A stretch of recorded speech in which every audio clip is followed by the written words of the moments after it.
د دې والد صاحب چې کوم په سختو حالاتو کې د سرکاري نوکرۍ باوجود چې کوم طریقې سره فاتحه لپاره باندې تړلې والي وي هغه نشانه پټې نه دي. بیا خصوصا منظور خان چې د خپل سټوډنټ لایف نه کومې منډې تړلې والي او کوم طریقې سره چې دوی ټولو کاغه منظور خان و کاغه نن دلته کې مشتاق موجود دی کوکب خان دی کاغه الطاف و کاغه افتخار جاړه و دا پوره د دې د سلو پنځه شپږ کسانو ګروپ او دوی به مشر سره هر پروګرام ته هر جلسې ته په ټولې صوبې کې به دوی یو ځای ورسره کولې. نو نن دا ما لپاره ډېر د خوشحالۍ او د اعزاز خبره ده چې دوباره زمونږ هغه رول چې دی زمونږ سره راغلی او دا زمونږ لپاره نن ډېر خوشحالۍ ډېر اعزاز دغه دی مقام دی. زه د هغوی ډېر زیات مشکور یم چې هغوی نن زمونږ دا جرګه منظوره کړه او واپس رالل او زما دا یقین دی چې د دې راتلو سره به زمونږ دا ترناب یونین کونسل به نور به فعال کېږي به او انشاءالله د دې د چارسدې ټولې ضلعې لپاره به مونږ یو ځای به جدوجهد به کوو به د ټولو پښتنو لپاره به جدوجهد به کوو به او انشاءالله دا جدوجهد به رنګ راوړي به. زه په دې موقع باندې د الطاف خان ډېر زیات مشکور یم خصوصا چې د پاکستان تحریک انصاف نه رالل او شامل شو. دا یو لوی دغه دی چې یو حکومتي پارټي څوک پرېږدي او راځي یو اپوزیشن پارټۍ کې شاملېږي دې نه دا پته لګي چې هغه یو سیاسي کس دی او د هغه د خپل علاقې سره یو مینه ده او غواړي دا چې دلته کې ترقي راشي د دې د خلکو مسایل حل شي. نو د هغې باندې د هغوی ته هرکلی وایم. ما نه مخکې منظور خان تفصیلي خبرې وکړې. واقع ده چې کله چې سیلاب راغلی و ډېره لویه تباهي یې کړې وه. ما د په خپله یاد دي چې کله دا سیلاب راغی چونکې دا منډه هیډ ورکس هغه وخت کې زما حلقې کې راتلو او دا هغه ځای نه دا اوبه رادننه شوي وي او لومبنی نقصان چې دی هغه هلته کې زمونږ دا بازو یونین کونسل او بیا ورپسې چې دی میرزاډیر یونین کونسل او بیا د هغې نه پسته ورپسې دا ترناب یونین کونسل راتلو نو دلته کې ډېره لوی تباهي شوې وه او ډېر لوی نقصانات شوي. ما ته یاد دي چې هغه وخت کې په دې خلکو چې مونږ ګرځېدو نو ډېر بېوسه ځان محسوس کوم چې یاره دا مشکلات او دا کومه تباهي چې شوې ده دا کوم طریقې سره چې دا کورونه کم دغه شوي دي دا کوم ځاني نقصان چې شوي دي نور چې کوم نقصانات شوي چې د دې به څنګه ازاده کېږي. همدغه وجه وه چې کله په 2014 کې ما ته موقع میلو شو اتفاقاً دا ایریګیشن منسټري مونږ ته میلو شو. ټولو کې اول شروع چې ده هغه مونږ د سیلاب نه د بچاو لپاره په کارونو باندې شروع وکړه او په دې سیند باندې ټول که تاسو دا سر ته وګورئ کافي کار په سیلاب نه بچاو په دغه کې وشو. تقریبا یو ارب او 1.5 کروڑ روپۍ چې دي دا صرف په دې د سیلاب نه بچاو چې دی دا په 400 ضلع کې لګېدلي وي او دا لګیا دي دا کارونه اوس هم پای کې دا ډېر چې هغه اوس لا لګیا دي لګیا دي. د دې ما هغه یو دغه دا چې دا چې دا نقصانات چې آینده بیا داسې نقصان ونه شي او انشاءالله زما دا یقین دی چې دا اوس تا کوم کار شوی دی نو دې سره به کافي حد پورې هغه کلي چې دي هغه به محفوظه پاتې کېږي به که هغه دواوې سایډ ته دي که هغه شولګرې سایډ ته دي که هغه چارسدې کې دي هغه به محفوظه دغه کېږي او داغه یو مثال به تاسو ته راکړم چې په 2015 کې بیا هم وګراغلي او هغه چې هغه موږ کیلکولیشن هغه وخت وکړل د شپې ټایم نو چې کوم وخت کې دغه وشو چې په سوات نه اوپر روانې دي باران شوی دی دغه دی ما چې دغه سره کیلکولیشن وکړل نو تقریبا د 2010 والا سیلاب چې دی هغې والا اوبه تقریبا را روانې وي زه په ړه کې ډېر دغم شوم چې یاره هسې نه چې بیا دا حالات داسې دغه شي هغه ټوله شپه ما د محکمې والو سره زه په لاین باندې وم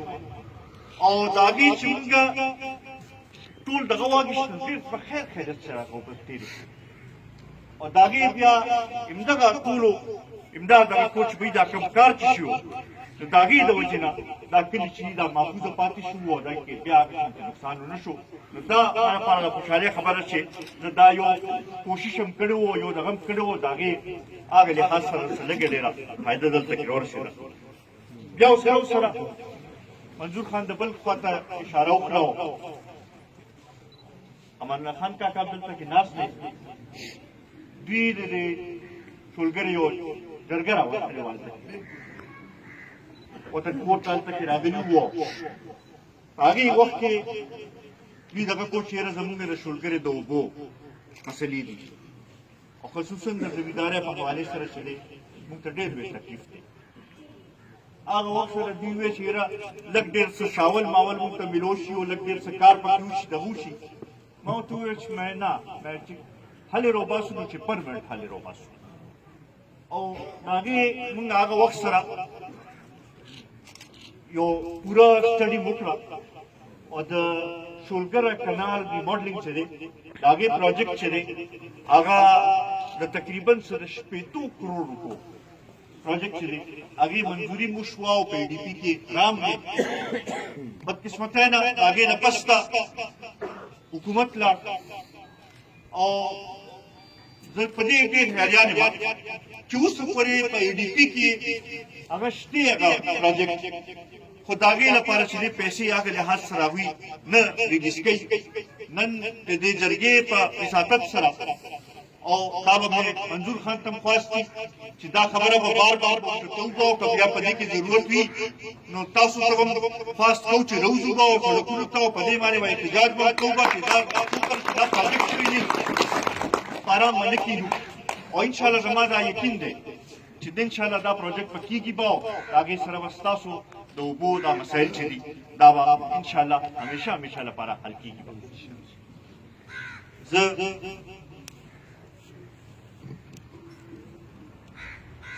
په دې باندې د منظور خان مشکور یم چې هغه کوم الفاظ سره د بشر تعریف هم وکړو د هغوی د سوچ باره کې د تعمیري سوچ باره کې خبرې وکړې دا خبره واقعي صحیح ده چې که هغه شهید وطن حیات محمد خان شیرپاؤ صاحب او که هغه ملي رهبر جناب اختیار محمد خان شیرپاؤ صاحب دی چې هغوی ته کله هم لږه موقع میلاو شوې ده د هغوی بنیادي امدا سوچ پاتې شوی دی چې یاره د خپل علاقې له څنګه ترقي راولي د خپل خلکو مسایل څنګه حل کړو د خپل خلکو له روزګار څنګه بندوبست وکړو دا هغه بنیادي فرق دی د نور قیادتونو او د هغوی په منځ کې چې نورو ته موقع میلاو شوي دي خو هغوی هغه تعمیري سوچ نه دی لرلی او ملي رهبر جناب اختیار محمد خان شیرپاؤ صاحب ته چې کله موقع میلاو شوی نو هغوی امدا کوشش کړی دی دا د ترناب خلکو سره تاسو ټولو سره منظور خان سره او دلته موجود ټول کلي مشرانو سره د ټول یونین کونسل مشرانو سره دا زه لوس کوم دا تاسو سره واده کوم چې بیا هم کله موقع میلاویږي انشاءالله ترناب طرف ته به توجه پوره ورکوو به او ستاسو د مسایلو طرف ته به توجه ورکوو به عزتمندو که نن وګورو نو مختلف مسائل بل طرف پیښ دي څه خو که دا وګورو نو د 15 میاشتو نه چې کوم حکومت په وجود کې راغلی دی مونږ خو لومبنی ورځ نه وی چې دا یو سلیکټډ حکومت دی او زمونږ دا دغه و چې هغوی د خلکو هغه لحاظ سره ترجماني نشي کولی ځکه چې خلکو پې هغه اعتماد نه دی کړی خو زما خیال دی په دې 15 میاشتو کې چې دا کم کارکردګي پاتې شوه که هغه د دې معاشي پالیسۍ ګورو که هغه خارجه پالیسۍ ګورو که هغه داخله پالیسۍ ګورو په هر حوالې سره او هر لحاظ سره پیل شوي په دې 15 میاشتو کې چې کومه ګراني راغله کم په بېروزګارۍ کې اضافه وشو زما خیال دی داسې په تاریخ کې څه نه شوي او دې نه دا ثابتېږي چې دا اهله خلک سلیکټډ خلک هغوی د خلکو د عوامو مسایل نشي حل کولی د ملک او د قوم مسایل نشي حل کولی همدغه وجه ده چې زمونږ همدا مطالبه ده چې دلته کې صحیح معنو کې صحیح جمهوریت پکار دی او فوراً نوې انتخابات پکار دي چې عوامي حکومت راشي چې هغوی د عوامو د مسایلو ته توجه ورکړي ځکه چې رستن ده خلکو په مشکلاتو کې اضافه کوي بدقسمتۍ نه زه ډېر چا پسې څه ویل نه غواړم خو بدقسمتۍ نه دا اپوزیشن کومې د هغه سیاسي پارټۍ دي که هغه مسلم لیگ نواز دی او که هغه پیپلز پارټي ده او که هغه عوامي نیشنل پارټي ده په دې تېر یو څو ورځو کې چې کوم کردار یې ادا کړ نو سړی حیران پاتې شي د عوامي مسایل باندې خو دوی رایوځای کېدی نه شي عوامي مسایلو باندې بحث چې هغه په قومي اسمبلۍ کې نه کېږي خو د آرمي چیف د ایکسټنشن بل چې دی هغه په 19 منټو کې ټولې پارټۍ رایوځای شي او دا د یو بل نه مخکې کتار یې لګو چې وایي زه مخکې دا پاس کړم او زه دا مخکې پاس کړم ډېر لکه هغه ټول د سیاسي خلکو لپاره د ډېر د افسوس مقام زما خیال دی دا نور هم دې طرف ته اشاره کوي چې صحیح معنو کې د جمهوري نظام بنیاد ایښودل لپاره د جدوجہد ضرورت دی نن دا کوم دلته کې د سکیورټي سټیټ یو کانسپټ جوړ شوی دی هغه به ختمول غواړي او صحیح معنو کې د فلاحي ریاست بنیاد چلی اسو پرې مونږ نه ایښی نو دا ملک هغه شانته ترقي نشي کولی بیا ورسره 18 ترمیم او خصوصا صوبائی خودمختاري چلا چې دام څو پورې ورکوټي صوبو له نه ورکړي چې څو پورې ورکوټي صوبې په خپل حقوق باندې ولاړ نه هغوی په معاشي طور باندې مستحکم شوي نه نو هغوی خپل حق به نشي ګټلی او خپل مسایل به باندې چا نشي دا اوس د دې ملک اوس بنیادي ضرورت جوړ شوی دی او همدې لپاره پکار چې موږ ټول راپاسو او مشترکه جدوجہد دې وکړو او د هغې کې د ټولو پاټو ته زموږ خواست دي ټولو سیاسي کارکنانو ته هغه خلکو ته چې هغه په دې خورې باندې مین دي هغه خلک چې هغه دا غواړي چې دا کوم کام چې دی چې دام دې ترقي وکړي او دام دې دې مشکل حالات نه وځي هغې ټولو خلکو ته زموږ دا خواست دي چې راځئ دې لپاره مشترکه جدوجہد چې دی هغه موږ وکړو او دا نظام چې دی دا دلته کې قایم کړو او دا پښتانه دې مشکل حالاتو نه وباسي زه یو ځل بیا د منظور خان د هغوی له ټولو ملګرو د هغوی د خاندان ستاسو ډېر زیات مشکور یم چې په دې لږ څه وخت کې موږ دا موقع راکړه د منظور خان او د هغوی د ملګرو په دې باندې مشکور یم چې زموږ د جرګې منظوره کړه پاټۍ کې دوباره راغی او دا تمه ترې لرو چې ختمه شوې دی اوس به فعال کردار به ادا کوي او دا پارټي به نور هم چې دی د ده په جدوجہد سره او د ده په منډو تړلو سره نور به هم فعال کېږي به او نور به یې مخکې بوځي به او سره زه د هغه ټولو ملګرو چې چا په مختلفو حالاتو کې ثابت قدم پاتې شوي دي د ملي رهبر جناب اختیار خان شیرپاؤ سره یو ځای پاتې شوي دي د هغوی نه خوځېدلي نه دي داغه ټول مرګرو ډېر زیات مشکورې ما هغه زاړو مشرانو د ډاکټر صاحب په شانتي د